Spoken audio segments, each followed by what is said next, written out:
Yeah, this is Shivani. Welcome to Coding School. In this video, I will explain some basic concepts of the world of OOP with the help of very easy to understand examples.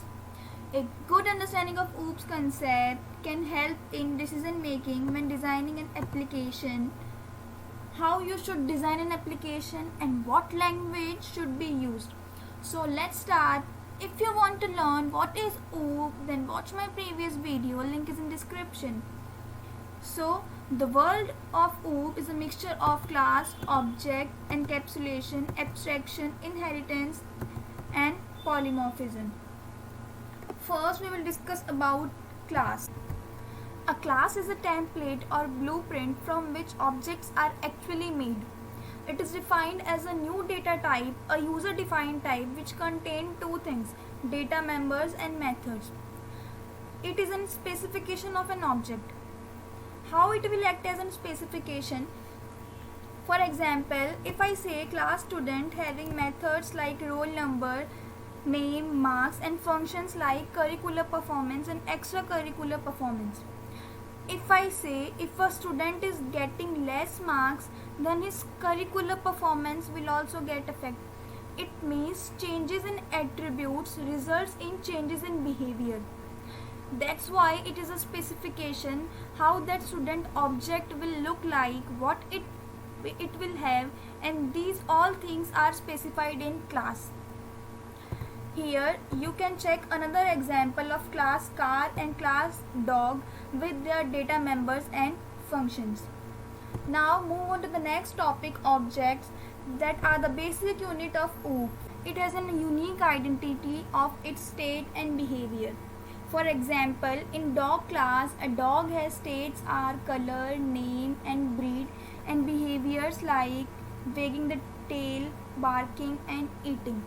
It has a physical existence while class is just of logical definition. Then it is instance of type class, means like int x equals to 5. Here x is a variable of type integer. Through this we can create object of student type. Here student is a class and small s is the object of class student. Then next is my favorite, encapsulation. It deals with hiding unnecessary information. Suppose you go to automatic cola vending machine and request for a cola. The machine processes your request and gives the cola.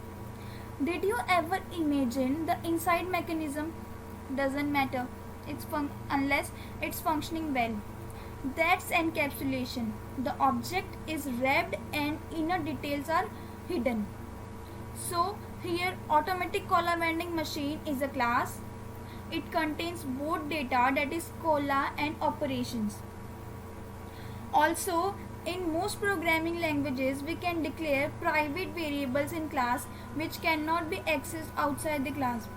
For such variables, public functions are defined in the class to enable outside world to access the variables using these functions. That is called data hiding. Now the same thing is with the example of washing machine and its power button.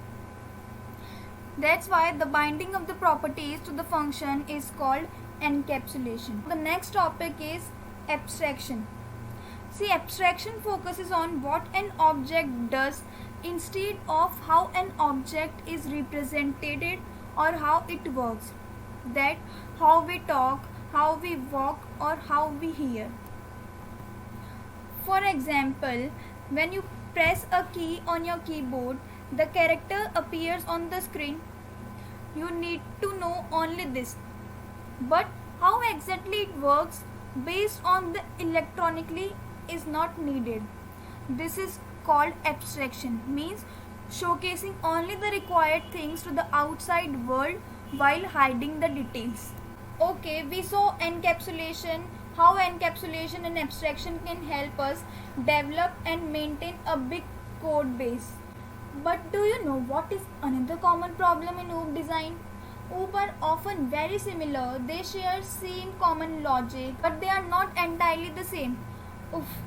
So how do we reuse the common logic and extract the unique logic into a separate class. One way to achieve this, that is inheritance. It means we create a child class by deriving from another, that is parent class. This is the way we form a hierarchy. Here, child class reuses all the fields and methods of the parent class, that is common part, and can implement its own, that is unique parts. It allows code reusability, like functions defined in class rectangle are automatically implemented in class area with its unique features. Now we are down to the most complex word, polymorphism, means many shapes in Greek. So we already know the power of inheritance and happily use it. But there comes this problem. Let's take a real life example. Suppose if you are in a classroom, that time you behave like a student. In shopping mall you behave like a customer. In bus you behave like a passenger, or at home you behave like a son or daughter. It means one person have different behaviors. Then it is achieved by two ways, overloading and overriding. So what are the common differences between them? Let's watch. Overloading is the ability to create multiple functions of the same name with different implementations. Just like here, class, for example, class test is there. One function is there, void math, but they have different parameters. So these functions are known as overloaded functions, overloaded methods, because both the functions have same name with different parameters in the same class. So two methods are said to be overloaded if and only if both the methods having the same name but different argument types. Now let's start with the basic idea of overriding. If you observe, all parent class methods are always available to their child class through inheritance. By default, all members variables present in parent class available to its child class. So sometimes child may satisfy through its parent and sometimes may not.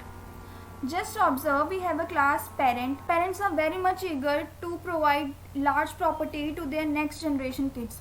So here a function property is there. Now maybe the property in the form of cash, land and gold. Sometimes parents want to make arrangements for their marriages also. So void marriage is another function, and suppose the parents fix their marriage with Riya. Then child class extends in its parent class.